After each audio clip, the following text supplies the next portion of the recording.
Um, okay, hybrid learning might or might not be supportive for introverted students, and it does not apply to introverted students only. Equally, extroverted students benefit from hybrid learning, and you know, it, and I think it's sort of like um, as an introvert, I take offense in being lumped into you must be quiet, you must stay at home, and you should not be in physical classrooms. Yeah. So that's the reason why C for me is a myth. Okay. Thank you so much, Kadri, for really expounding your answer and for really saying that. Those are very right answers. Nothing is wrong. And thank you that you have been able to cite that from your experience. We really, really appreciate that. And yeah, I think the entire reason we are here is to debunk all this. Let me give it to Stevenson, who said A is a myth, and B is a truth, and C is a truth. Stevenson, are you able to speak kindly? Just tell us what you think A is a myth and B is a truth and C is a truth. Um, Stevenson, are you able to speak? No? Okay. Do we have another volunteer? Maybe we can give it then to Violet. Violet said B is a truth. As much as she's our panelist, maybe this is the first time we can hear from her, and C is a truth, meaning A is a myth. So, Violet, you can tell us why. Okay, I do agree with Kadri on the reasons for A. It's just a myth in itself. It's an Yeah. assumption or a stereotype. Okay. But B is a truth because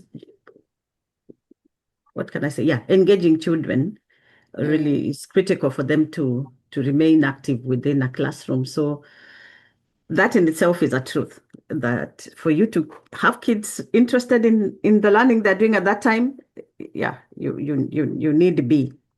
Mm-hmm. For C, I looked at hybrid learning, where the option is of you can come to school physically or be at home.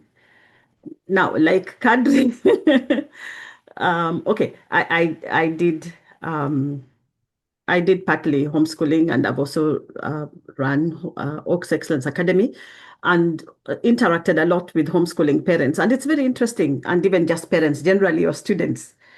Sometimes you find that some students have pressure, or like for myself, I like what Kadri also used her own example.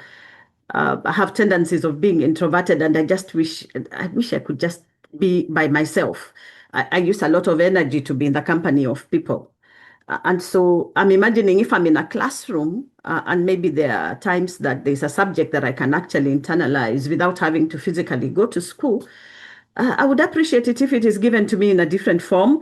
But also, when I think about hybrid learning, I'm also seeing that I could, by the way, I don't have to be at home. It could be that I'm still physical in school, but I'm still engaged online as a student.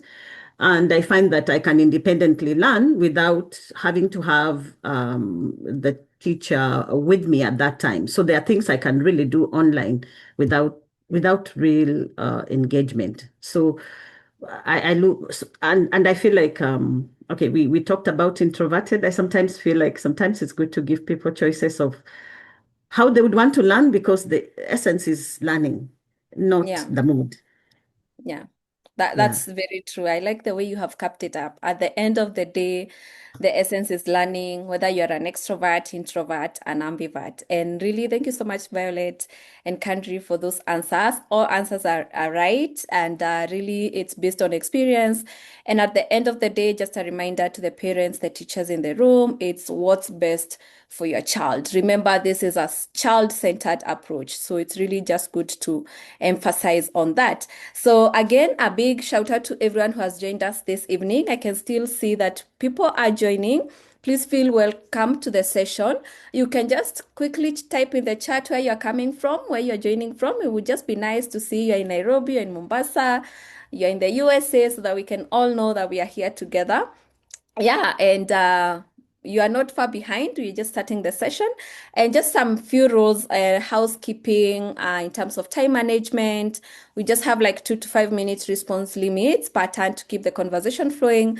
This is really on the panelists so that we can also remember to make room for the audience to be able to have enough time to ask their questions. Remember, we are here because of them. They are our guests, and we would love to be able to debunk and answer all the questions that they may have. And then again, clean vocabulary. Again, we have teachers, our panelists are teachers, so they are able to break it down for us. Imagine we have gone through their hands and we become doctors and everyone. So I don't doubt that we will have a session that they use the most simple terms. So don't worry about, oh my God, I don't think I'll understand anything.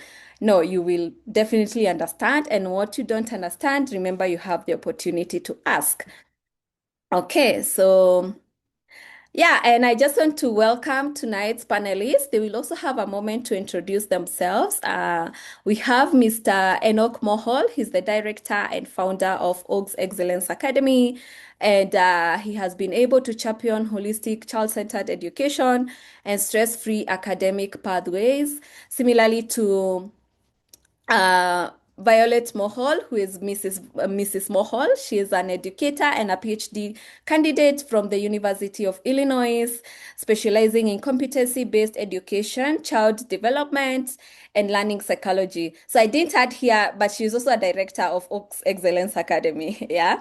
And then we have our guest speaker as well, Betty Kimani, who is the director of Marion Group of Schools. Maybe you've heard Marion Group of Schools, but quickly on your phone, you can just be able to Google what's Oaks Excellence Academy and also what's Marion Group of Schools. And Betty is the leading institutional excellence and seamless transitions across physical and digital school spaces. Today, we are going to hear from them. They are here because of us. They are going to answer all the questions that we have, give us the best approaches for our children. Yeah, and I think at this point, I would just give each one and every one of them like 2 to 3 minutes to just introduce themselves because maybe what I've just shared could be wrong, yeah? So let us hear from them. We can start with Mr. Mohol. Mr. Mohol, over to you. And maybe turn on your camera if it's not on. So we can see, we can place a face to, yeah. Thank you, Anjiro, and thank you for saving me because initially you had left out Mrs. Mahol as a director. So that is not very, I'm glad you corrected that because we are both directors for Oaks Academy. Yeah. I just want to welcome everyone to the webinar. And I think for me, I want just to say that we are not coming here as the know-it-all people. So I like the participation because we want to share together. We are here because we are passionate about education. I think that for me is what is important. I've been in the space for education for over 30 years. I am myself, and like all of us, a product of the education space. We are who we are because we went through some education from whatever. And our experiences are very different. And I think tapping from that experience and tapping from what we have seen, we believe that we are placed at a very good point to shape the future of education in our countries, wherever we are, because I can see we have guests also from the US where we currently are. And just being here with Violet also is opening our eyes to see education in the first world and how they're doing things, which is very different from how we do things back at home. So I'm looking forward to a great discussion tonight and welcome everyone. Thank you so much. Thank you, Mr. Mohol. Mrs. Mohol, over to you. 2 to 3 minutes to introduce yourself. Okay, yeah, thank you. Thank you so much and welcome everyone. I'm Violet, Enoch's wife. Currently, I'm doing my PhD studies in education, but majoring in curriculum and instruction, which has been a passion for me from when I was a child. That's a whole story on itself. And so I really love to be regarded as a teacher. I'm an educator by passion, by interest. And education for me means that how does the classroom environment look like so that learning takes place for the student? That is the essence for me. And that's why I consistently remain passionate about education. And so my interests further into not only being a teacher, but also in teacher education. Just how do we put tools in teachers so that they can confidently get into the classroom and be able to create an environment where learning takes place. And then also just supporting student learning, ensuring that every student who comes feels like the uniqueness is not downplayed, but is appreciated, and that they are going to be the best of who they can just because they came to the classroom. And so really that's my passion as a person, and that's who I am. Aside from being a director for Oaks Excellence Academy, that we use as a conduit to be able to model the things that we speak about. We don't just say things, we put them in practice so that parents can also appreciate them. I'm also strongly Christian, and so Christian values are very important to me to inculcate in any kind of learning and environment, or just a moral development for students, because character is what really builds somebody into who they will be. And so that's also another area of strength for me, and of desiring to consistently influence both teachers and students in. Thank you. Thank you so much, Mrs. Mohol. And finally, Betty, you can also introduce yourself. Good evening, everybody. So my name is Betty Kimani. I am a wife to Mr. Kimani. I am a mother of 4 children, 3 from my womb, 1 from my heart. I have 3 grandchildren.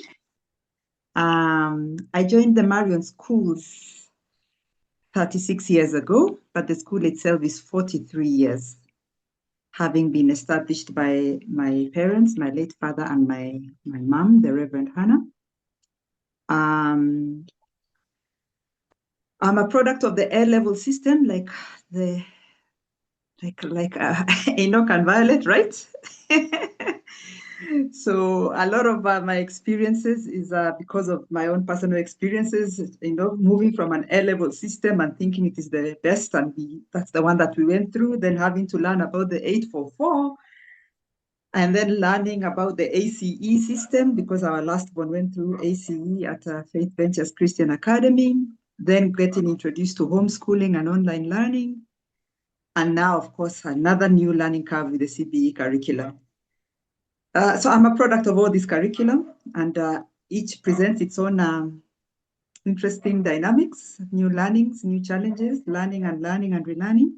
I am also a biblical entrepreneur with the Nehemiah community. So we believe that our schools should be both kingdom businesses and run through a Christian curriculum. And I love networking too. Thank you. Thank you Okay, for thank you so inviting much. me. Thank you. You're most welcome. Ladies and gentlemen, we have the panelists who have gone through different models of the education system. So if you feel you're not in the right hands, I don't know where else you would say you are in the right hands. So I feel like you're in the right room today. And for the people at the back, just to echo Mr. Enoch and Violet, Mrs. Mohol, they are the directors of Oaks Excellence Academy, and Betty Kimani is the director of Marion Group of Schools. And also for those people who have joined, since we are not able to give everyone the mic, just feel free to type in the chat, introduce yourself. Hi, my name is this, I'm joining from here, I do this and this. It's just nice to know who is in the room. All of us are guests here, so you're welcome to share who you are. I can see James has shared as we continue with the session, yeah? Okay, so just quickly now, before we get into the serious business, just an overview so that you know what to expect and what not to miss out on. We'll just have like 5 core questions from the panelists. If time allows, they will just be able to address 5 questions that we thought would be necessary for you to know. And then we'll have the opportunity for you as the guest, as the audience, to ask your questions. And then the next steps will be throughout this week. In the coming days, we'll just send you a thank you message and a resource pack, and also guides that can help you even beyond this webinar. So settle in, get your notebook, get your pen, get your pencils, yeah, and be ready with your cup of coffee, with your cup of tea. Just know that today we are finding the right path. So we are focusing on finding the right path for your child. What does child-centered practice look like? How do you balance screen fatigue for your child? and also socialization and well-being. Does it mean now because that your son, your daughter is an introvert, is an ambivert, they don't warrant to go outside and play with other kids? How does that look like? And how do you continue balancing them, nurturing their education and also nurturing their socialization and well-being? And then learner independence, and this will be expounded because it's a bit of a new term, but it's not that complicated, yeah? So that is what we will be focusing on today, and then we go into the Q&A from the parents. And we are just obviously going to start. I hope everyone has settled in. Feel free. Continue sharing in the chat where you're from, introducing yourself. We want to know you. Yeah, and we're just going to jump start into the first question, which is finding the right path for your child. So this question will be answered by the panelists. How can parents determine whether physical, online, and hybrid learning best supports, just a minute, I think my screen is acting up. How can parents determine whether physical, online, or hybrid learning best supports their child's unique learning style and personality? Remember here, you know your child. Children, for example, are introverts, extroverts, ambiverts. Some are really more physical, some really study in isolation, that kind of thing. So how do you know what is the best learning model that suits your child? And even just to break it down for all of us, what is online learning? And I'm sure the panelists will share this. You can see on the screen in simple terms, online learning, you learn through the internet using videos, live classes, assignments, quizzes, or messages. So ideally digitally learning. Then physical learning, I'm sure we have all gone through this. You learn in a classroom, a lab, or a training center with a teacher in present, just as the picture depicts in the slide. And then hybrid learning, it's a combination of both online and physical. You do some lessons online and some lessons in person. So I'm going to pose the question to the panelists, and we can start with, I like to push it to Mrs. Mohol to start us off, and then we can have Betty answer, and then Mr. Mohol. Yeah. So over to you, Mrs. Mohol. Thank you, Anjiro. Yeah, so when I think about any kind of learning, like I'd mentioned before, for me, the center of it should be that the student is the one learning. And it's not a convenience for the parent, or it's not a convenience of circumstances, but the comfort of the student, because they need to then make every energy of theirs be concentrated on, I want to get the best out of this day or out of this moment. So for me, the choice would be what is best suited for your child at the time that they are learning, because all modes of either physical or engaging online or hybrid are all great for children. But let me give an example of how a parent can be able to choose. At our school, we have had students who join like the football academy. We've really been graced by those students. So they're in Spain or they've been in Dubai. Now, in such an instance, and yet they still want to go through the Kenyan, not really the Kenyan system, but they want to learn through OAKS. One, because we provide a digital platform, but also provide the IGCSE through that digital platform, and they want to graduate. One of them wants to be a lawyer, the other one, So we find that that platform, therefore, for those students would be convenient for them. The online, where they are actually not coming to school, but wherever they are in Spain, when they're not doing practice on the field, they are able to study without the interference. And therefore, we have seen that lots of our kids, we have had swimmers who actually have done classes and gone on with their swimming, because these tournaments happen continuously throughout the year. And you don't want to hinder a child from being able to progress in their uniqueness as a person, to express themselves in the best way they know, simply because they have academic work to do. And so for me, academic work doesn't mean a limitation of the mode. It just means that I can therefore supplement whatever is necessary so that that child can still learn in the way that is best for them. So that's one example. Oh, yeah. And the other example have been children that have joined our school. They're also from different towns. We had children from Nyeri. We've also had children from Uganda. We have had children from Kisumu. And they have never been hindered by being able to do classes with the teacher as they learn. And that has been the beautiful thing about just being able to have an online. And these ones will be purely where the the learning is taking place purely through online schooling. Um, However, like we'll talk about later, we have ways in which they will then feel engaged to be able to still participate in other co-curricular activities. But most of these students would definitely already be into something. Then when I think about hybrid learning, I'm just seeing the flexibility of knowing that my child, or having the confidence that my child can still learn. And they can still do some things without having to need a teacher at that time with them. And therefore, trusting them either to do, like we say, the assignments, or trusting them to be able to watch a video and come up with something that they can do. For instance, we were having a chat with the physics teacher at the school and saying, yeah, when you're teaching, for example, friction, there's one thing to keep talking about it and keep talking about it. But then you can allow the student to maybe, and we can expound on that, but you can give them a way in which it is expressed in 2 minutes or 3 minutes, and then engage them and ask them about it.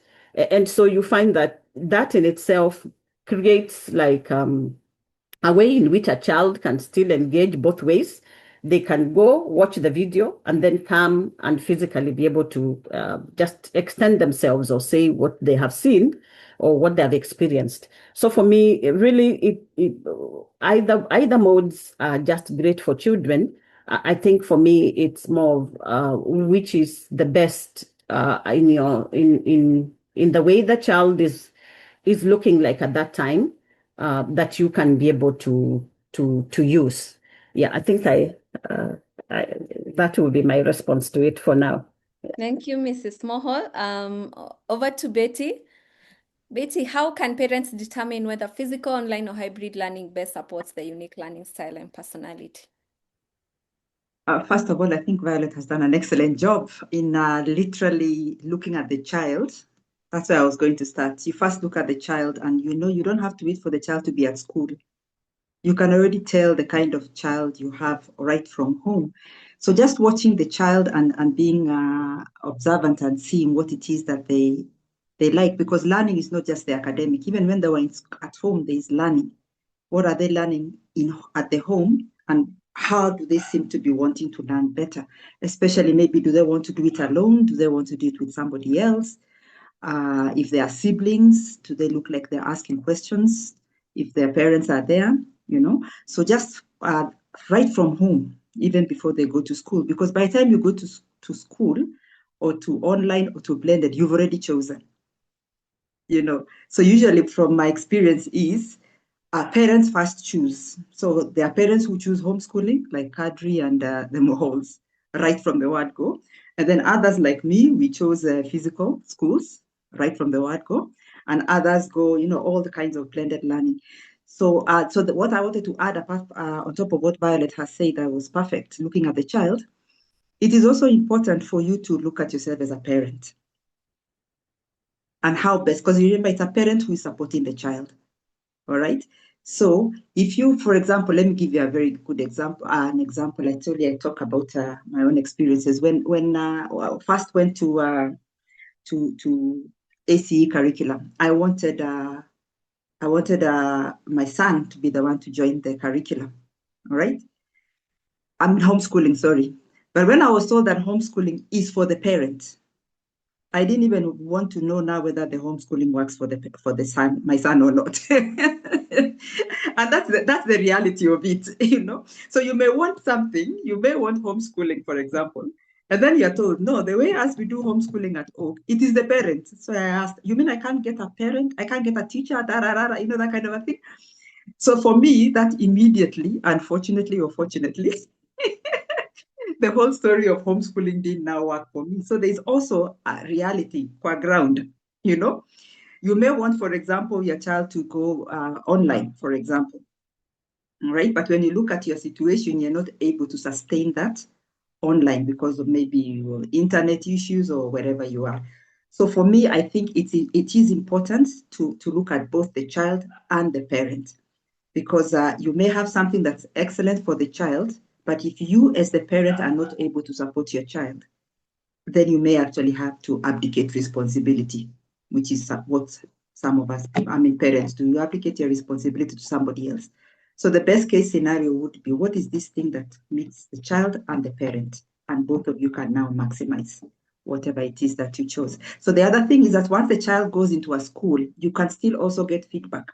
Is this child thriving now in the physical school or in the blended school or in the homeschooling? So wherever you choose, also don't just sit and say, I have chosen that path. Get feedback from the children, from the teachers, from the siblings, and from any other people around the child, and from the child themselves if they're able to tell you, give you feedback about how did learning go today, what would you have preferred the teacher to do, get feedback also wherever they are, so that you can tell when to transition. Because I think a lot of us need to transition, but we get stuck to the first choice.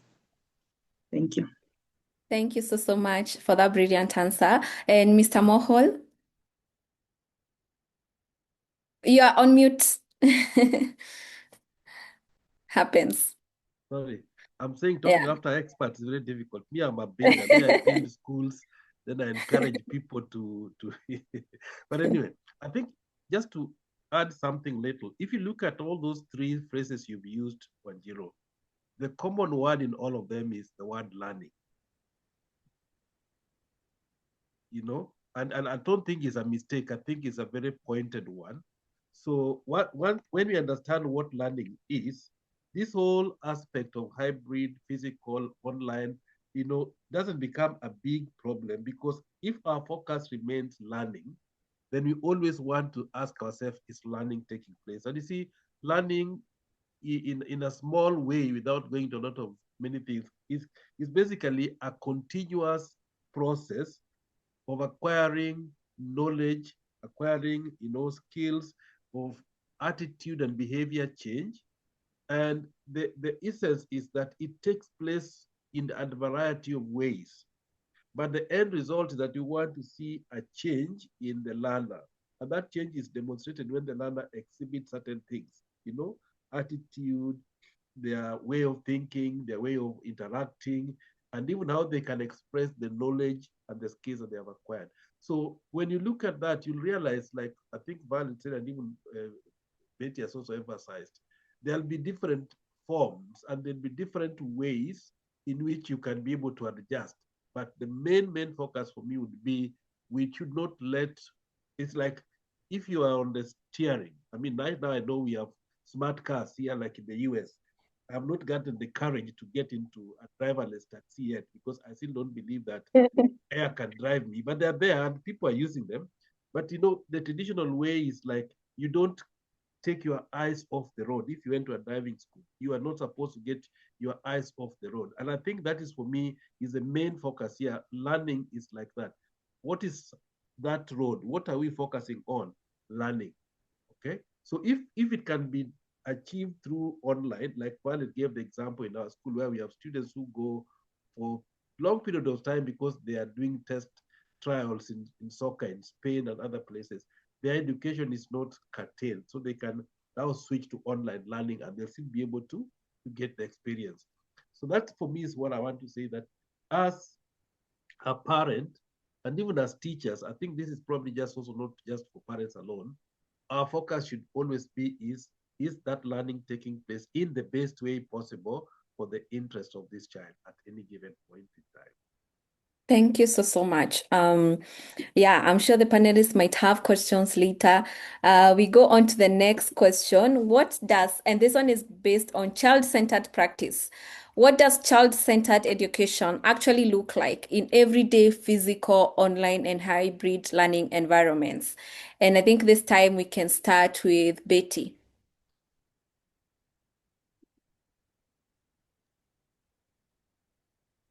Child-centered education.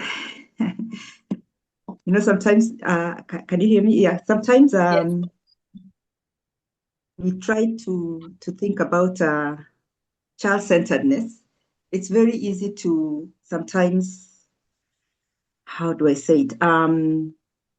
Look like, what is the most important? Is it the child who is at the center, or is Mohol, as Mohol is saying, that child is learning? Because sometimes you may put a child in the center, but there's no learning. For example, you have a child who, for example, wants to do what they want, but there's something that they're supposed to learn. All right. So there's the issue of almost like having some kind of control, for lack of a better word, that yes, you are thinking about the child. You're looking at the child's what they need to learn at that point. You're thinking about how they learn. You're thinking about when and where they learn. All right. You are thinking about the outcomes that they're supposed to be, the grade level, etc., etc. Okay. But I think the most important thing is not you saying, it's not the teacher saying or the parents saying that they are doing a child-centered. For me, I think it's the child who should feel that really this learning is, I'm the first beneficiary. I think that's the way I would say it. If children don't feel like they're the first beneficiaries of learning, they can actually think, I am in school because of my parents, I am in school because of my teachers. So if that child who we are saying we are doing child-centered learning, if that child doesn't feel that I am the first beneficiary of this process, then in my opinion, that's not child-centered, because they are them semakweli. I may say I'm doing a child-centered education, but if I ask the child I ask the child, do you feel like the learning is centered around you? And the child says no. Then it doesn't matter how much I shout from the rooftop that I have a child learning system. So at the end of it all, the beneficiary, who is the child, should be able to confirm and feel and benefit from the child-centered education.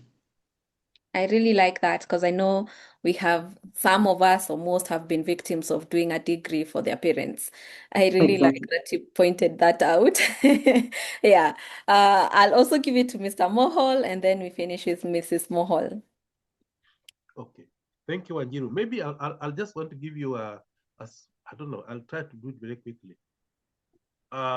If you go to any normal public school, okay, many normal schools, public schools in Kenya, where they have this huge population, and just stand outside and listen to a class going on sometimes. I think I was in one such scenario, and you hear the teacher is really, really enjoying his subject, and the children are helping him to teach.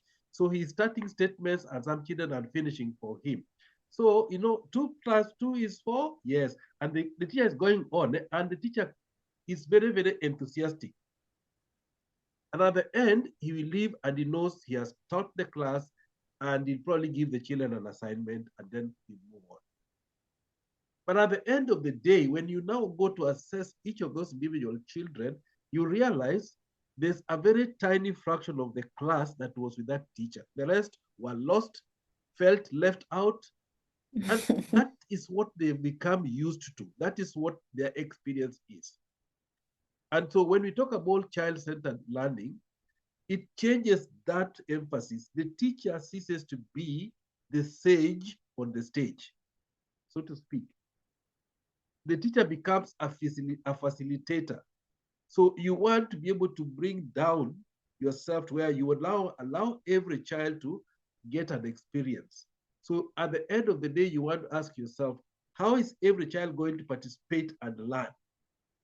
So there'll be a little more freedom you want to give the children to exercise participation in this learning experience, so that it is not you who is at the center, who is know it all. You have done your lesson plan, you know how you're going to deliver the point. That's not child-centered learning. So when we talk about child-centered learning, the teacher has to step out a bit. I think it's more like, let the players play in the field. Yeah. And just see them display their skills as the coach. A good coach doesn't struggle on the day of the match to be still coaching the players. A good coach enjoys the match because you have done the work well, so the children can be able to demonstrate their skills and you can see them playing very well, the players, sorry. So that's how maybe I want to just say it, that yeah, the teacher has to step back. He can't be the sage on the stage. So you allow now participation, collaboration, team. There are many other things that goes in dynamics into child-centered learning that you might not deal with all of it in this kind of a session. Thank you so much, Mr. Mohol. You've just reminded me there are memes that go around when you're in an exam room and someone is using their fingers to count something, and you, as the other student in that paper, you've not seen math anywhere. So you're wondering, what are they counting? Yeah, so it just reminded me of that. Okay, Mrs. Mohol, over to you. Wow, thank you. Thank you. I really appreciate what Betty and Enoch have said.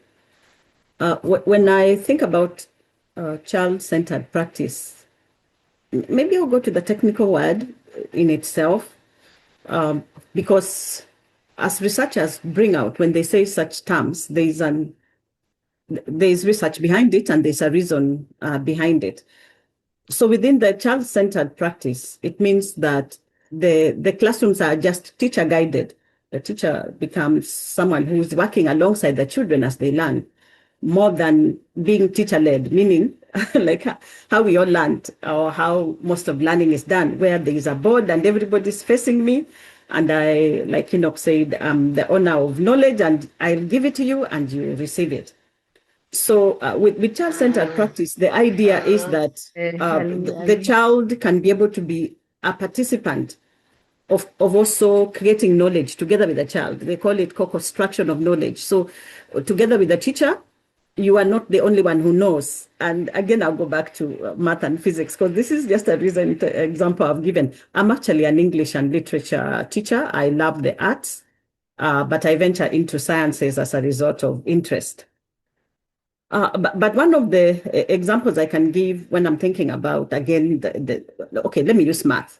You're learning fractions. I've seen my husband teach his sons fractions. I don't know, fractions seem like they come with some difficulty. I've never understood why it is, but it means that rather than him being the one that is doing the learning, he provides the guidance or provides the way in which the method of knowing different kinds of fractions. For example, there's vocabulary for fractions. So that is something a child then should know. But then you release that and give them room now to start thinking, oh, when they talk about mixed fractions, this is it. So can you do that? And then the child is able to do that independently, to be able to see whether they can manage that or not. So that it's not me doing it all the time and then just giving them homework to go with. But within the learning, I'm allowing them to be able to extend themselves and be challenged to be able to participate in looking at what we are learning. If it is English, they are participating with it. The other thing about child-centered education means it's a democratic class. You know the way we talk about democracy in politics, where everyone is free to be able to bring in what they know, a bit knowledge that they have at home, because home also has a lot of knowledge, and I think Betty alluded to this. A child is not formed only by what they are at the school. They come when they have knowledge they have acquired from home, from grandpa, from who. So they come with it. And then how they participate with it in the classroom together with the other students is how the teacher will allow for that to happen. So the teacher extends themselves by allowing the children to be able to express themselves in the way they know things, so that they feel like participants. These children will also be given room to go research, like rather than give them answers to things, or even within the classroom, find out about this. And they can discuss on their own, in pairs, in groups, like Enoch has talked about collaboration. So this is an active class where the child is given the opportunity to go find the knowledge for themselves. And then the teacher comes to affirm it or to add to it, because the child has already engaged in it prior, or just engage in it while in the classroom. The other thing about child-centered education is that it allows for experiential learning, meaning you can engage in so many activities that will help you get to understand a certain topic or concept. So it depends on what the subject is. The teacher then can introduce different things, whether it's online or physical. All these things we are talking about can happen whether online or physical. For example, because we all know that sometimes some students can be away from school.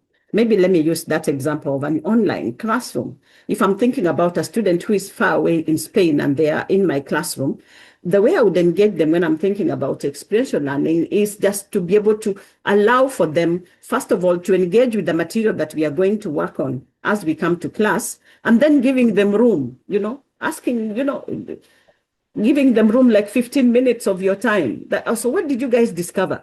And you're listening to them as they tell you what they discovered about the concept, what they knew about. It doesn't matter how young they are or how old they are.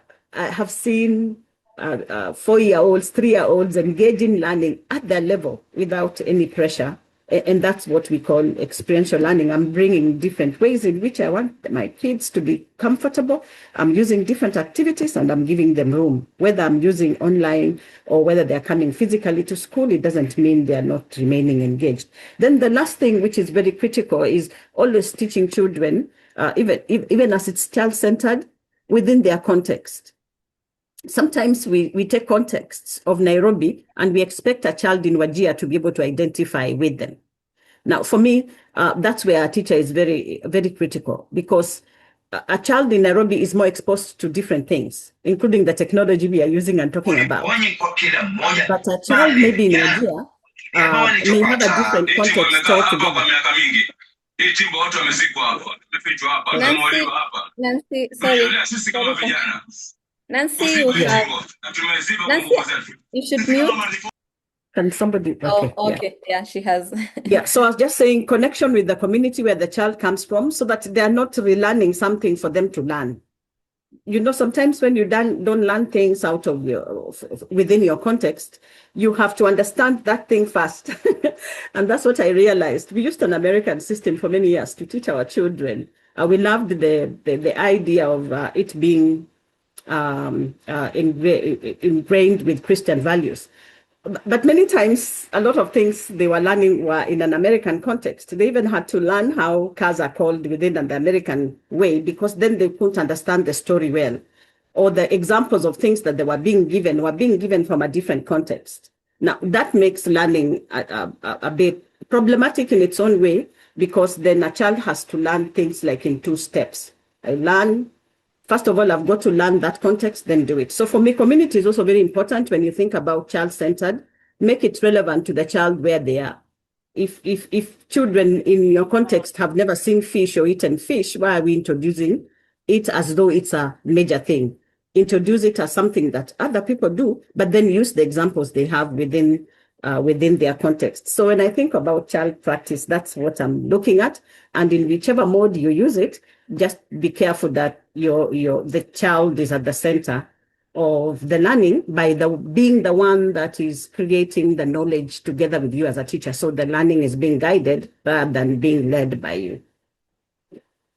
Thank you so much, Mrs. Moho. So we are going to skip 2 questions and go to the last one so that we have enough time for the audience to ask their questions. And I know some of the questions that I've skipped, it's on balancing online learning, and the other one, it's about social well-being. And I'm really hoping those questions come from the audience. Other than that, if time allows, we will cover them towards the end of it, or the panelists can just take note and touch on it. But the last one that I really want the panelists to answer before we throw it to the audience. And for the audience, prepare your questions now. And for those who still feel like they want to introduce themselves, please feel free to do that in the chat. So the last question is about learner independence.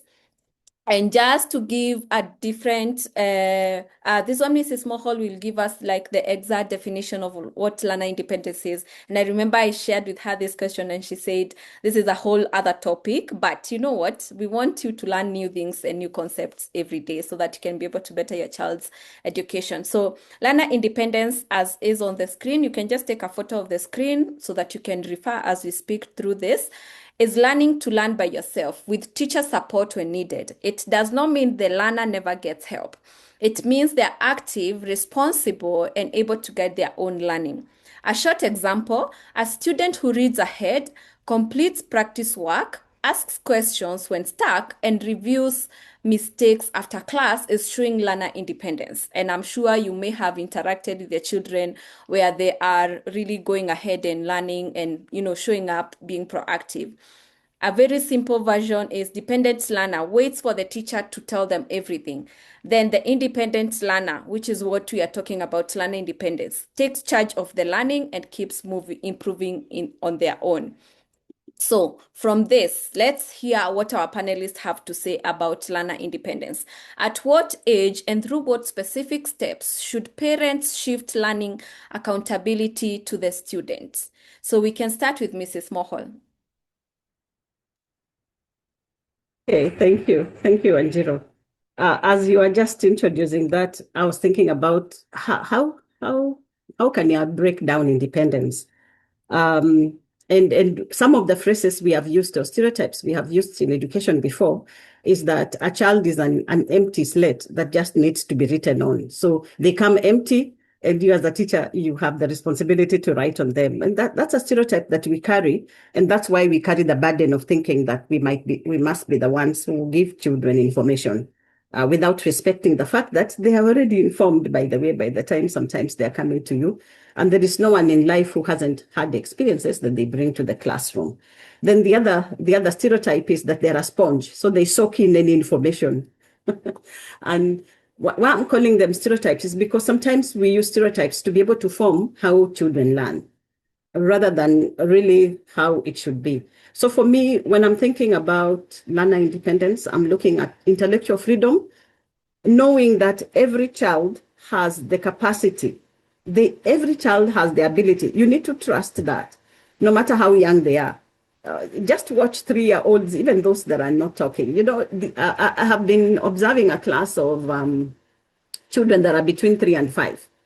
And it's very interesting that they can tell a whole story without it having to be written with letters, but rather they draw and they're telling their story. So when you go to them, they will be able to tell you, then this is the beginning of the story, because the teacher has already explained how a story should look like.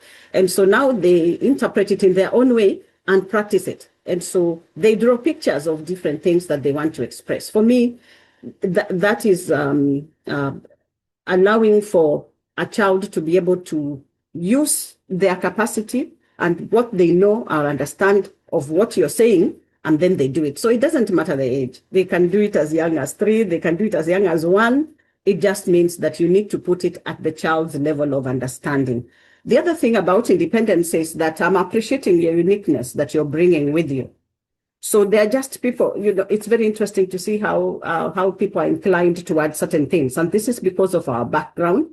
This is just because of what we know. So there are those that have the prior knowledge of certain things. For instance, children that are very exposed to TV, city life will definitely bring with them a different experience from a child who probably is in my village. They'll bring the experience of, we go to fetch firewood, we go to the river, yes, it's true there is power, but sometimes we don't have electricity. Our neighbor is a farmer. That's the experience they are bringing. So allowing for the child to bring that experience in the classroom and using it as part of your teaching tool is very, very critical, actually. Therefore, you allow for the child to feel, I'm okay the way I am. It's not like I'm lacking something or I have to learn about how Mary is for me to feel confident that I am in a classroom.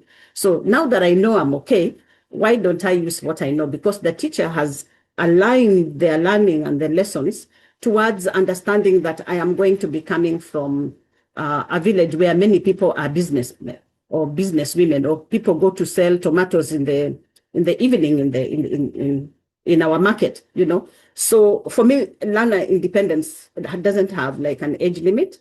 You can stretch it to whichever age. Now the teacher should just then construct learning in such a way that they know and trust. Any child can learn, just give them an opportunity. Thank you so much, Mrs. Mohol. Betty, over to you. I'll pick up from what she said. It doesn't have any age limit. So when she was talking, I thought where it should start is right at home again. For example, if you want the specific steps, if you wanted to have a child exercise independence, for example, a child now knows a kindergarten child should be able to dress themselves, right? Okay, so if you just look at that example and just ask the nanny to just be the mama or the nanny just at the side, but let the child dress themselves. Now, usually what happens is that if the child hasn't been encouraged to have this learner independence and they get stuck, they may get frustrated, or the adult will get frustrated and want to intervene so that you can hurry up the whatever. But if the child comes from home knowing that I can ask for help, because I think that is where the challenge is. Yeah, we not many of us in our previous systems were confident to ask, to put up your hand to tell the teacher to come to you. When the teacher is coming to you, you're in trouble. It is not a good sign. All right. So that whole idea of you started from being dependent as a child on somebody.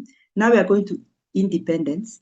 But how wonderful would it be if they learned interdependence while they were at home? To me, that is where now you ask for help. So I am not able to do some house chores. Another example is a child who is older. Can you imagine telling a child, maybe in the primary section, that I expect by the end of the day today on a Saturday, you must have completed at least 4 house chores. So don't tell them what house chores. Just tell them, I just expect 4. So let you figure out what are house chores, figure out when you're going to do them. But I am here if you need help. Or the house manager or the nanny is around when they need help. For me, I think if the child practices asking for help at home from the parents and from the caregivers and from the nannies and from the older siblings, and they get used to asking for help, when they go to school, it will be easy for them now to look around and say, the adults here now are the teachers. All right. Because to me, when you're asking for help, that learner independence, and thank you for that new terminology, all right, is to me another word of interdependence. We all need each other. And sometimes if we haven't learned that even as adults, some adults who actually suffer because they don't know how to ask for help. Because when we asked for help, it was almost like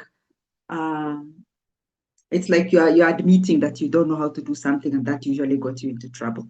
All right. So for me, I'm looking at it as give them examples, give them opportunities to ask for help from home. By the time they're coming to school, they will ask for help, because it's all about interdependence. You can't do it by yourself. Thank you. Thank you so much, Betty. And you have said not asking for help. I feel firstborns are the biggest victims of that because you have to show up a certain way.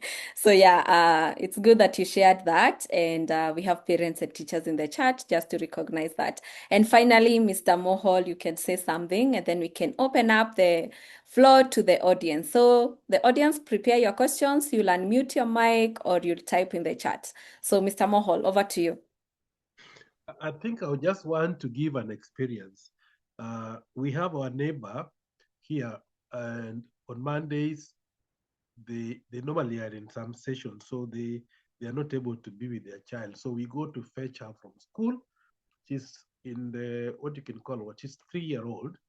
So we fetch her from the daycare, wherever she is, and she comes over. And, we have adopted as our granddaughter. So she calls us, kuku, kuka, whatever you want to call it, depending on your language.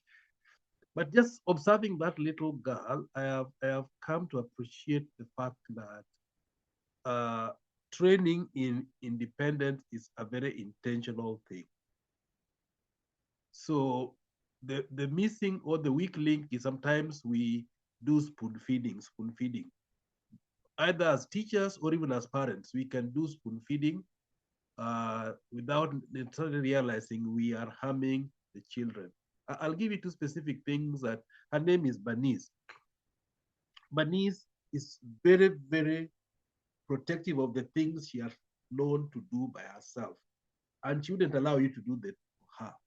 For instance, she would want to put on her shoes herself, right? And she knows how to put, a 3-year-old, she already knows which shoe goes to the left leg, which one goes into the right leg. Something that I think many people struggle with at that age. She knows how to put on her jacket. In fact, I saw a style that I've never seen in my life. She puts it on the floor in a certain way, then she puts her fingers into it, and lo and behold, the jacket comes onto her, and it is just the right way up. And I'm amazed. I'm saying, wow. And there are many other things. She'll just tell you, I'll do it by myself. And you can see she has been allowed to be able to start walking and journeying this learning of independence, which gives her some freedom, but also some preparedness in terms of life. So I think for me, I would just say that It has to be intentional. We have to be able to be intentional about it and take steps and say, you know what, we need to allow, because like Violet said, God already wired some of this in us. All we need is the opportunity. Thank you so much, Mr. Mohol. That was really great. All your answers has been really, really great. So now it's time for the questions from the audience. And this is an interactive session. Please, we are here because of you. We know we have questions. You have questions, so feel free to, the floor is yours. Yeah, and I can see Kadri's hand is already up. So Kadri, sorry, the Kikuyu in me, Kadri, we can start with you. All right. Yes. Thank you. So, and again, saying that, yes, I homeschooled my daughter for a period, and I think my question is, what is the basis of proceeding to homeschool? Is it recognizing your child as benefiting from homeschooling? Or is it a family that straight away goes ahead as soon as the little ones are, sort of, walking around? As a family, you decide we are going to homeschool. In other words, is it a family that brings up children that are suitable for homeschooling? Or does the family then, seeing how their children are, then decides to adjust? They're thinking about how school will look like and will then decide to homeschool. And what kind of families successfully homeschool? Thank you so much, Kadri. I am not sure.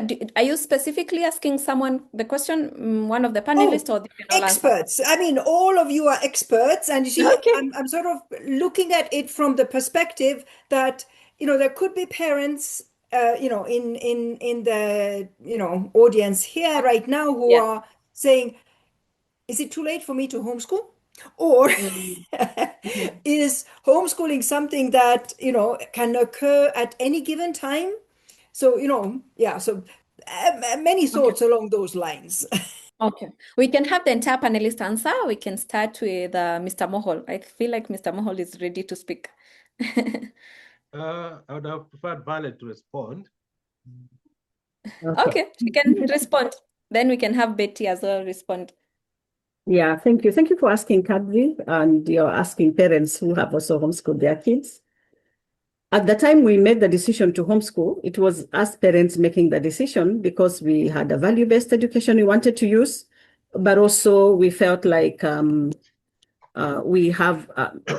was more of a spiritually inclined, intentionally motivated decision as parents. We felt like we have a responsibility, and one of us has to be present at home so that children are nurtured in the way that we find is what we want for them to have as we raise them. So that was one of the decisions that was what we thought. And many times that's what parents think. It's a principle, a value that they hold, and they feel like, yeah, there needs to be a parent who is at home, and then that parent is then not just being at home, but being able to homeschool their children, and that's what many parents do. But that decision can also be driven by not just family decision, because some of this like us, we made that decision before a child was born, so the child didn't have that they didn't have a say in it. But sometimes the decision can be made later, depending on the child. Now again, the decision can be learner centered. You had Betty talk about her experiences, and maybe she can share that on her own. But we have had parents whose children have been through school, but then they get to a place where they feel, maybe let's bring them home. And there could be many reasons. Sometimes the parent has brought the child home because of probably some trauma they've gone through, and they feel like it's a season for that. So they have different reasons they do that. Sometimes it's just that they realize, I think the better way to actually work with this child, because probably I want them to accelerate or I want them to feel comfortable, there's pressure in the school, is for me to be able to homeschool. So there could be different reasons as to why then parents decide, or seeing how the learner is presenting themselves in a school setup, they feel like, oh, you then, let me homeschool. Now, for us, it's interesting. We did homeschool all our children, but for sure, our third child, when he came, and we understood how he is, he's such a hands-on person, and he's such a team player. Even just washing dishes, it's like, oh, mom, he's such a we are person. So from when he was young and as he grew up, I knew, unless my husband does the homeschooling, I really will not help this boy, because he's very gifted in terms of things that he can do practically. And so we moved him to a school setup where he's able to learn within a school, because he loves being around people. That's how he thrives and things. So also, not just as a whole thing for the parent, it's also good to look at each child and see what is possible for them. And he thrived in his learning when he has come here to the US. It's very interesting that the lessons that he did physically with the teacher, he engaged in more, he loved them more, and did so well in them. He was able to participate and be a part of them even while he was here. So I think the decision really depends. It can be family because of values that you have. It can also be learner, and I love it when it is learner. Some parents homeschool, like we had a parent, we support the homeschooling group also in Kenya. We have parents who register with us, and then we support them through the homeschooling journey, like you had as we began. But the idea is that some of these parents, it's for convenience. Let me assume you are in Marsabit. We have reached out to missionaries. We have very many missionaries we have worked with.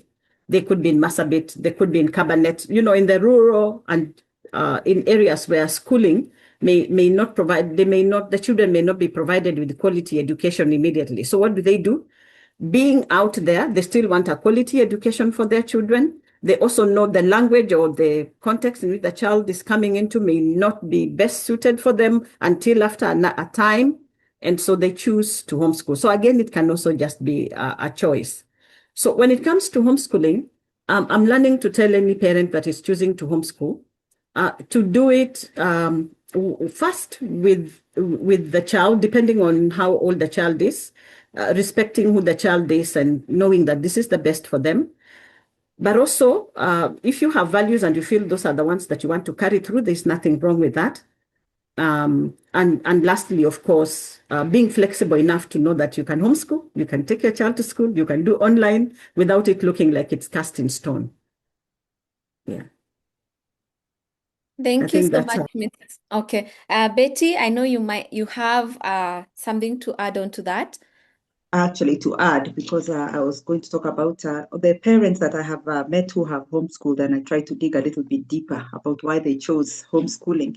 Majority of them have told me they felt called. That was their first ministry. And I remember the first parent who told me that, I was shocked. I said, what? It's a calling? Yes. And then, of course, they pointed me to the Bible. The parent should be the first educator, etc., etc.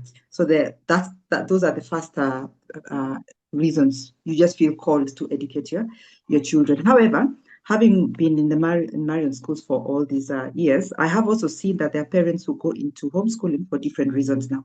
They may not necessarily have been called, but first of all, their children are not thriving in school for some reason. Either there's a discipline issue, or there's a culture issue they don't like, or they don't like what is happening. There's just some things that are going around in out of home experience in a school that they are not very happy about. And it could be both public and private, by the way. They're just not happy about what the children are being exposed to. It reminded me, like, for example, my husband and I decided that our children were not going to go to boarding schools, which was very strange.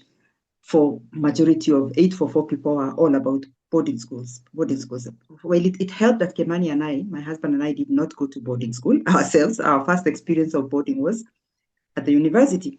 So it's the same thing. And for me, I remember saying, if I'm going to have my child going through life and having issues or challenges or whatever is happening, I want to be the first person. So there are parents who will homeschool their children because they want to know They want to be the first people to know what is happening in the life of the children. They don't want to be called from school and be told, oh, by the way, your child is like this and like that. By the time you're calling me, I used to say, by the time you're calling me to tell me that my child is indisciplined, I am not going to be shocked. I will already have seen it at home. That's why I want them in a day school. So there are also some parents who want to be very, very intentional in being in the life of the children. The other thing that I've also seen that happens, that is beginning to happen, is that homeschooling allows you to try out different curricula. You know, and apart from the ACE curriculum, their parents now will pick up so many other different curriculum, which you're not going to be able to. If you come into Marion School, you're doing what Marion School is offering. So, you know, so I think homeschooling also gives parents some flexibility if they want to test out some different curriculum. And I think that's what I wanted to add. The other thing is also, I know there's some people who've taken because of illness. The children is not feeling very well, maybe dealing with some chronic or acute situations, and therefore needs to be at home because the health is more important than even the learning. So that it's easier for them to learn at home so that the parents can take care of Thank that. you. I think that's all I wanted to add. Thanks. Thank you so much, Betty and Mrs. Mohol. Let's go to the next question. I know Nancy Katharane had asked a question in our Google form, but she also shared that she's open to shoot her question on audio. So Nancy, are you able to unmute and ask a question?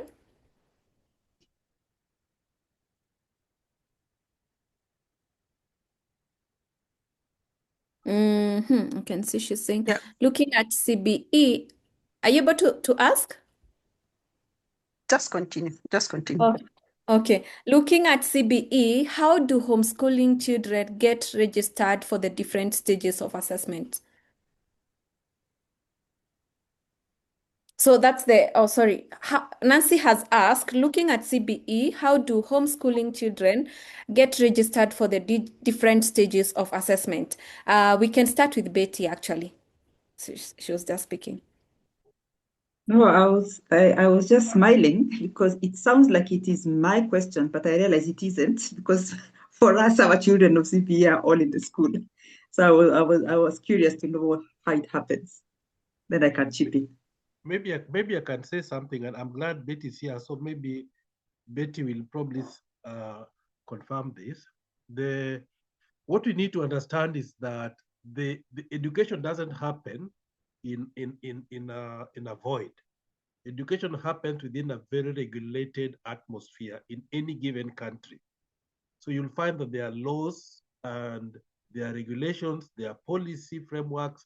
So you can't just do something and say you are going to have your way. So for instance, when you talk about CBE, which is a new curriculum we have adopted as a country for public education in Kenya, it has got those stages for assessment. The same applies to if you're doing IG. It's not just CBE. Even if you're doing, say, for instance, IG, they also have this kind of assessments at different stages. And there are requirements on how they are done. So for instance, for CBE, the schools have to be registered with NEC because NEC is the one who moderates, so to speak. And so what happens is that you must then be in a school that is accredited by NEC to be able to do that. And the government realized that different schools are at different levels with regard to the preparedness for CBE. So they've allowed a system where a school can host other schools that are not yet ready for certain steps or stages. And then they can still be able to have the children from that other school to be able to be accessible to get these assessments done. Now, the homeschooling fraternity is in a very different mix because they are not understood very well by many people. So you need to really know them before you can be able to understand them. And I think that is a learning curve they're going through. At Oaks Academy, because we are very much part of the homeschooling, we have homeschooled our children, we have been involved with homeschooling, we feel for homeschoolers. So for homeschoolers who want to do the CBE, the best approach would be they need to be attached to a school. And then their children will then technically be enrolled in that school. They can have an arrangement that they can work out the dynamics of what that arrangement is. but then you get attached to a school, because NEC will not look at you as a homeschooler and allow you to present students for assessment. That will never happen, right? So we can't even think about that. It will not happen in the near future. They are very far from changing their mindset and their everything, because they already have their plate is full. When you look at the public education sector and the issues they are dealing with, they can't bring another thing to that. So the thing would be that it is possible they can do it through a registered center or a registered school, which then takes in their children and helps them to get those assessments done. Thank you so much, Mr. Mohol. I'm not sure, does Mrs. Mohol want to add something, or Betty? Okay. If I no, think No, Kazade has said what needs to be said. yeah, I was I think only I was going to also, add the fact that depending on where the child is, that's where flexibility comes in. And I'm just adding to what Enoch has said. As you work with the school might require that your child goes to the school for certain things, or to do, because they also have to adhere to certain criteria. Remember, CBE is a curriculum, and there's a program that runs, and there are requirements of it. So when you pick up something like that, then you work very closely with a school in order to for your child to also benefit from everything that is required for them. I was just going to say that, yeah, whenever you make a choice, also know that you might not do it like a homeschooler, because lots of homeschoolers use foreign curriculums.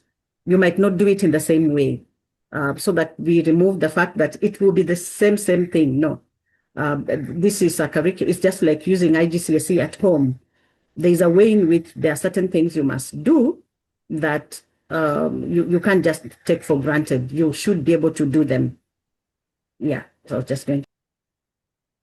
okay, thank you. So we had a question from the Google form, and the question read, my child is struggling with how to identify his pathways. What data do I use in order to guide my child into the appropriate pathway with ease? I struggle a lot with summative assessment, which might not necessarily state where his strengths are.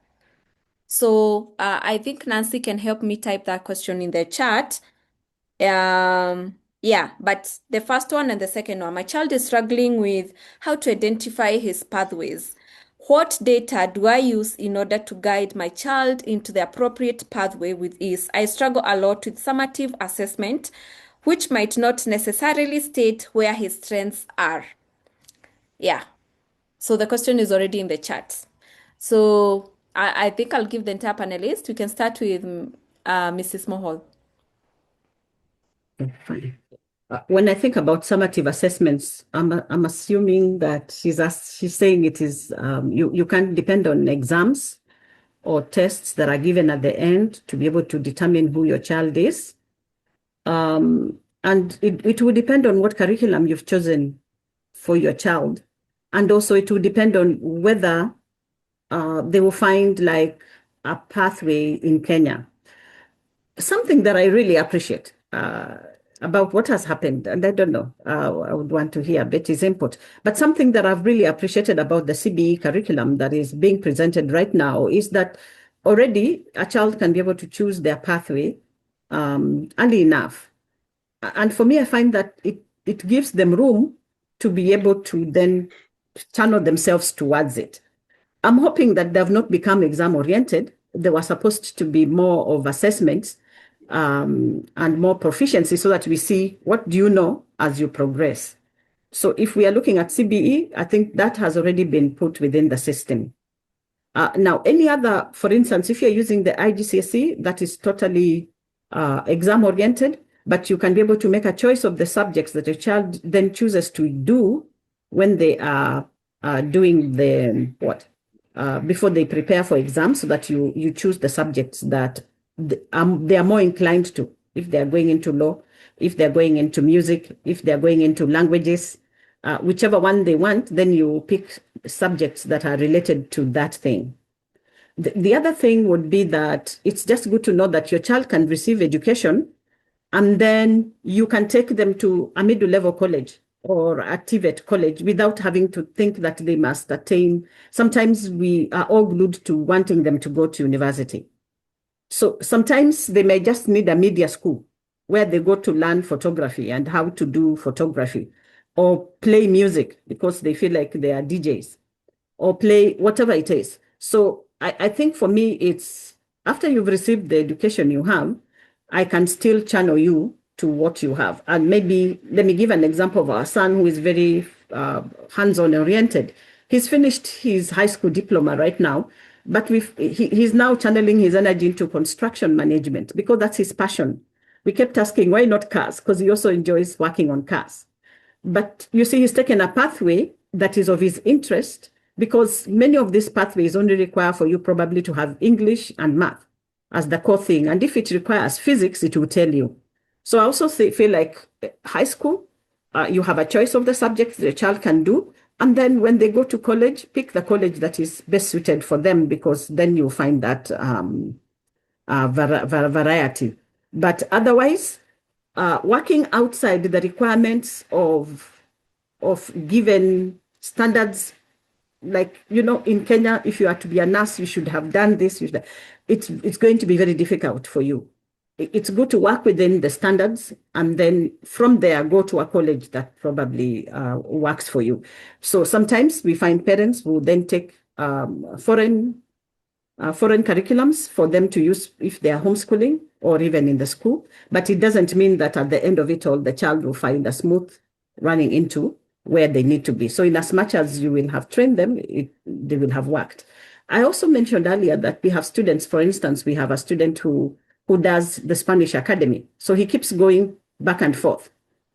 So you already see that although he's a student, and maybe in life he would want to take law, whatever it is he wants to take, but he's already playing football as a passion of his. So as a parent, you can do that. We did with our children, we took them to music school. So they did conservatoire of music, they did the exams of music. So they play music, they love music because that's what they love. Our son still plays guitar in a band. They all play piano. Our daughter has done violin, voice. So I think you can still extend your child, but try to remain within a system that will provide an exit for your child. And then now when they go to college, you can choose the college that is aligned to what the child will learn. I think that's how I respond. Thank you, Mrs. Mohol. Betty, 2 minutes to add something, and then we see if we have a final question. I know time is not on our side. I just wanted a clarification. Is Nance the question coming from a CBE school, or what curriculum is that? The Nancy who's finding it hard to do From partly. CBE. Are you able to?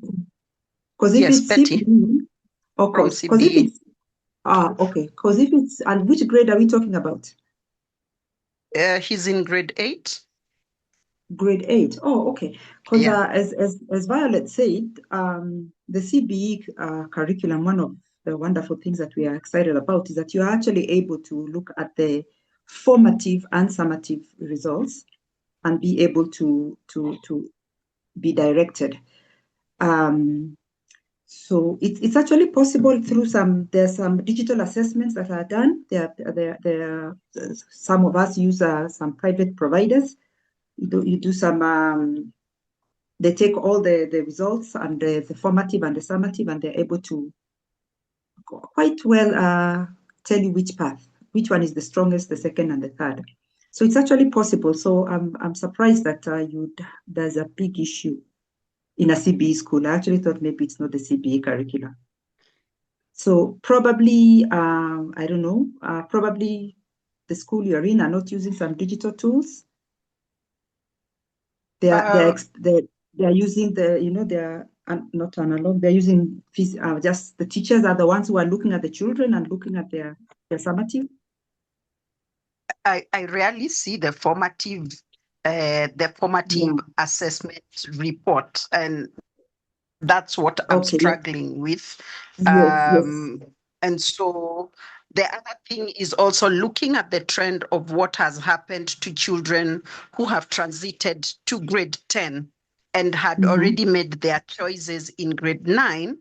You can actually see the main many complaints that once children transited to grade 10 and they thought that one pathway was going to work for them, they go and find maybe like the STEM course is a bit too difficult, then that is where the question lies. Are we able to drive our children into a pathway by the time they are grade 9 for them to comfortably do their grade 10 to 12, leading to what they might want to do in their own career?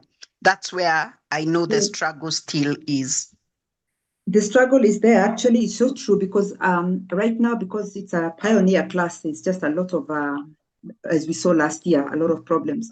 However, what we advise parents is, you may not be able to do anything about what's happening in grade 10 and 11 and 12. I think it will take 3 years for that system to sort itself out.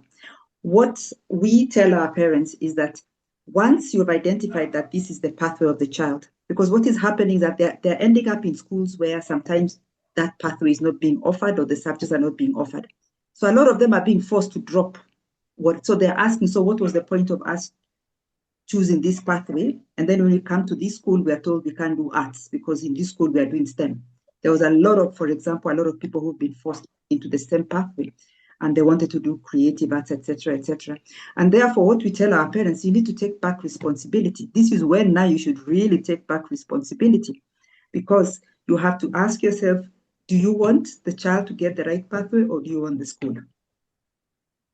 Because unfortunately, if you maybe end up in a school of your choice, but that school of your choice may not offer the pathway that you yourself and your child had already identified while you were in grade 9. So there's a lot of like either or. Are you choosing pathway? Are you choosing the school? Are you choosing? And it's a big dilemma. I really feel for the parents. You know, right now we're even speaking with one child who you're called to a very good school, a C1 school, then former national schools. But that school, because it is very high class, very, very, very high class, has no time for things like sports. And this is a person who performed very well. So there's a whole thing of things that you must, for you to do sports, you are not an A student. And Violet and Enoch will know. My daughter at the Faith Ventures Christian Academy is a dancer, but she was an A student. So if she was in this story of pathway, she'd be taken straight to STEM. Yet we know that her pathway is actually performing arts. So had we not now literally as parents take back, we call it take back your power as parents, because you can do so well until a certain point, then in 3 years, everything is undone. Because as Violet said, you don't want to consider different options, for example. And it's actually parents are in a very difficult situation, because you are being chosen to the schools. Your children are being called to those schools. So for you to say no to a calling letter, especially to a school that is of a good brand, you have to fight for your children.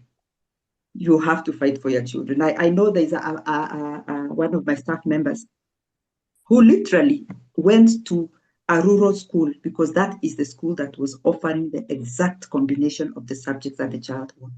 She could easily have gotten to any of her schools, but she moved around and looked for the school that had that unique combination for the son. And the son is very happy. But it's the kind of school that you would wonder, what are you talking about? Why didn't you take your child to school A, B, and C? She says, no, I've understood what this thing, I've already seen the pathway, and I don't want the child to ever say that I knew right, but I didn't do right by them. Because if you've already identified the pathway, and then you go and dismiss it because of a school or because of pressure or what, the child will come back and say, you knew. It's like my daughter, if we had not supported her in dance, we would have been to blame. If as an adult, she ends up now in a career that she doesn't like, she would have just pointed us right back. So I think parents are in a very, especially in the CBE, these transition classes, especially grade 9 to 10, are actually quite delicate. So just concentrate. This is when you are becoming child-centered. This is when you literally do all the psychometric tests, all the personality tests, everything you need to do. All right. And I think Kadri, is Kadri still here? All right. Yeah, she's still here. Yeah. Yep, present, Very present. good. she's very good with assessment tools. I know she's a lot of assessment tools, because if you wait for the school to do it for you, they may not be able to do it. All right. Then use the tool to guide your child to their path. Thank you. Thank you so much, Betty. And I know, I think Mrs. Mohol and Mr. Mohol, we can really share some of these links for assessment after the session. We can just attach in our FAQ document. I know they will be very helpful to the parents. Yeah. So I know time is not on our side, but I want to give one last opportunity to the audience. Do we have anyone else who has a question? They can feel free to ask. I don't want to shut out anyone because, again, this session was for you. I know that was a very heavy question, and I know it has covered much of what most parents are also struggling with. Anyone else with a question? Anyone? You can type in the chat. So I'll count 1 from 5. 5, 4, 3, 2, 1. I think we don't have a question, but yeah, so I think we are almost wrapping up our session here today. And at this point, I want to give the mic to the founders, the directors of Oaks Excellence Academy, to really just tell us about Oaks Excellence. So, Mrs. Mohol, I can give the mic to you, or Mr. Mohol. Now, at this point, either of you can pick the mic. I think let me just, because of time, Oaks Excellence Academy is a school that was born out of the need to shape the future of our nation through education as a tool for transformation. We believe that we are positioned to be able to raise the next generation. We are strongly guided by scripture, particularly the book of Isaiah 61, verse 3, where the prophet Isaiah prophesies to the children of Israel and tells them that God is desiring for us to be oaks of righteousness for the display of his splendor. So Oaks Academy believes that we want to raise children or train children through transformation and equip them with skills that will help them to be better citizens, better people, and be able to really change the next generation, even to perpetuity. Now, you may be wondering, but then why do we have Betty here? We also believe that we are not alone. We are in a vineyard, and in a vineyard you have many workers. Betty has already narrated to you our journey together, and we look at Marion School as one of our older siblings and a school that we can learn a lot from. And we know that their offers, they have their offers we have that may be different, but the end goal, we want to be able to shape the education of our country. I think Betty also mentioned about the Nehemiah project, which we are also part of. And I think Oaks Academy is positioned in a place where we reach out. We are based at near Two Rivers Mall along the Northern Bypass. So within that vicinity, if you are able to get in touch with us, we offer both, not really both, we offer a wide variety of curricula. We look at curricula as tools so that the tools don't define us. It's the assignment that we want to be defined with. The assignment here is shaping the child, training the child, making that child to achieve their potential and their pathway, whatever God has put in them. But the tools that we can use are varied and many. So we do use CBE, we do use IG, we do use ACE, and we also offer now GED, and we'll be able to see which other tools God brings our way so that we can be able to guide that child to have the best experience that they can have in their learning journey. So that's in a nutshell what Oaks stands for, or what Oaks is desiring to do. We offer all the way from kindergarten all the way up to high school. So we are a one center for everyone. We also cover homeschoolers that do homeschooling at home, but they have an institutional framework that they work with that helps them so that they can be able to experience that. And sometimes the homeschoolers also want this physical learning experience. So we do offer that, and homeschoolers come many times. I think we have done that this term, and it has been very, very successful, where the homeschoolers come for a day and they just have a school day that day. And they're all in the school and they just learn and they do activities. And from the response we have gotten, I think that's a highlight for some of these homeschooling children, just to be able to hang out with other children and other students. So we are just grateful to the Lord for the opportunity that is giving us to play a role together with the other players like Marion School and other schools, that we can shape the education of our country. Thank you so much, Mr. Mohol, for sharing that about Oaks Excellence Academy. Yeah, we have been able to share the details. Remember, like for the questions, I know we have not exhausted all of them. Feel free to click on the link. We have shared a Google form. You can submit, and then as we share our FNEQ document, we are going to answer all these questions for you so that you can just have some time to look at them. And also visit the Oaks Academy website. You can also WhatsApp us on the number 0725 277 943. We are also on YouTube at Oaks Excellence Academy. And as Mr. Mohol has explained, where Oaks Academy is located. But again, feel free, if none of this information, you're not able to grasp everything, if you're not in a place where you can take notes, you can just take a photo of the screen wherever you are, and then you can refer to it later. But we have also shared the details in the chat. Yeah, and we are wrapping up. I know we are way past time. We will be having these sessions, these webinars every month, that Thursday of the month. And the next one will be on August 20th, the month we are getting into. So the questions that you ask will always like inform what is the next session looking like. And also we are going to request for your feedback so that we can know what do we bring on the call. It has really been such an engaging session for us. Great questions, great discussions. And I really love that everything was really child-centered. We are with you throughout this journey. Whatever questions that you have, even after, we are here to address them. We are here to create sessions for you. And with that, please share your feedback. We're just going to take like 2 to 3 minutes you can scan the QR code, but also we are dropping the Google form link where you can share your feedback with us. Just quickly give us feedback so that we know what to do next, the session that we can bring to you next, and how also this session was. Maybe I was talking too much and you didn't like that. So maybe I can improve that next time. Or you really found that this session was really great.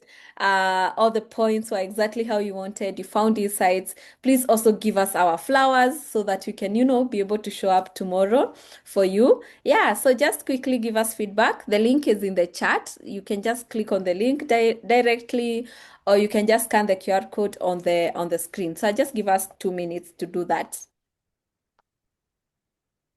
Yeah, but this has really been such a great session. We have the link in the chat. You can click on it directly. Again, you can take a photo of the screen, and then I think you might need to transfer it to another device for you to be able to scan it. So either works, but we will also share this in the email so that you can be able to also give us feedback. We really, really value feedback. We're not doing this for ourselves, we are doing it for you. So it's really good when it comes from you instead from us. Yeah. Okay. I think 2 minutes are over. Okay, we have one more. Yeah, we have the YouTube links. This is the time you can look at the chat, copy and paste all the links that we are sharing there. You can quickly look at them whenever you are maybe sitting somewhere and you're like, you didn't catch everything, you want to look at the website, feel free to do that. Yeah, so, okay, and thank you so much. At this point, I just want to give the panelists a moment to say thank you and their, vote of thanks. Yeah, we can start with Betty. Well, first of all, thank you, Enoch, for inviting me, and it's nice to see Violet again after a long time. Thank you all for allowing me to just stretch and think about a lot of questions that I haven't thought about for a long time, especially in the homeschooling. And just to commend the OCA Excellence Academy for what you're doing, and to help the people and the parents who are called to homeschooling. And I pray that we'll get stronger and stronger wherever everybody is planted. Thank you. Thank you so much, Betty. Mrs. Mohol. Yeah, I also just want to thank everyone for coming. Thank you for finding time. Oaks Excellence is not just encouraging homeschooling, we also do physical schools. And like Enoch has mentioned, we have several curriculums we offer. But the essence of it is that we want the learner to be the one that benefits from learning and that they become the best that they can ever be. And even for you as a parent, that you feel comfortable that your child is receiving what they want. So thank you so much. And like we are available. Your comments are very important to us. And so we look forward to continuing to hear from you. And God bless you and keep you. Thank you. Mr. Mohol. Thank you, Anjiru, for being a wonderful facilitator, and Nancy, who is supporting in the background. Thank you, Violet, for those insights you've shared. I always like listening to you. Thank you, Betty, for accepting to be part of this discussion. I really appreciate that. And maybe just to add something else, that please feel free to also reach out to Betty. Betty has a lot of experience, particularly in the public-private education sector. And Marion Schools is one of a great school that you can also consider. So we as Oaks Academy don't look at each other as competitors. We look at each other as co-workers, co-laborers in the vineyard. So we wouldn't feel bad if somebody is here, but they want to maybe reach out to Marion to find out if Marion can be the school that can help them. Would want to much encourage that as well. So feel free to do that. And for the attendees, thank you so much for coming. You are the reason why we do these seminars, and we want to continue to engage, and we want to be there in the conversations about how we can improve and change our country using the vehicle of education that God has given us. And so we are very excited at the opportunities that lie ahead here. I was telling someone that parenting and education are things that will be there as long as humanity exists. So you'll never, even the children that are being born now will be parents. So they'll always need schools for their children, and they need education for their children. Yeah. So yeah, I can see James is asking, how can I contact Marion? I'm sure we can share that with you, unless Betty has the information she can put there straight away, but we can share that with you because we'll have your contact. So we'll make sure we give you the contact for Marion, and you can be able to reach out to Betty. But thank you so much, everyone, and God bless. Thank you so much. And I think James also had asked a question about what about registering homeschooling students in Chemis. This is something that we can answer via the email as well, the starter pack. I'm sorry, James, we were not able to cover that. Yeah, and because of time, we are going to wrap up. Again, thank you so much. This has been such a great session. I've been your moderator, Wanjiro Wanjohi, and I really enjoyed the session. You are such a great audience. Thank you for the introductions that you did. You are able to know each other, to just see who is in the room. And that's really amazing, such that it's not just the panelists who are introducing themselves, it's all of us. You know, we are in this together. We have more of this. Remember to tell a fellow parent, you know, because these children are the future of the country that we want, Kenya. They're the future of Africa. They're the future. They become global leaders. So it doesn't benefit to just be the only parent who is attending this. You know, tell the other parent, tell the other person, tell the other teacher. You know, sometimes it's good to learn on your own instead of like just telling somebody. Let them come to these sessions, benefit, and you be our ambassadors, because I believe we are doing a good job. And if we continue improving our children, we improve the country that we have, and we also improve the world that we live in. So thank you so much. Enjoy your evening, and I'll just play some music. You can hang around, listen to the music, but that's it. Feel free to drop off. Yeah. Bye-bye.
Uh,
Thank you, everyone. Wishing everyone a good night.